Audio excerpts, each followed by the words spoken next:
Hello guys! In today's video, I'll be showing you how you can create zoom in effect in Capcut. So without further ado, let's begin. To start, open your Capcut app and then tap on New Project. And then select any video that you want to use. And then tap on the video. And then you'll see right here this keyframe icon. Go to the start of the video and then add keyframe, and then after that, add again a keyframe on the last part of the video.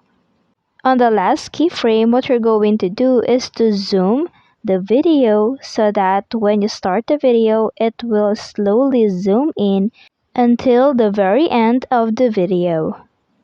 So, to add a zoom in effect on Capcut, what you're going to do is to add two keyframes. Add keyframe at the first part of the video and then add again a keyframe on the last part of the video.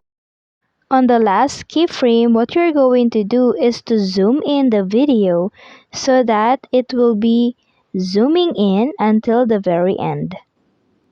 And that's it! I hope this video helped you out. Thank you for watching. Don't forget to like and subscribe.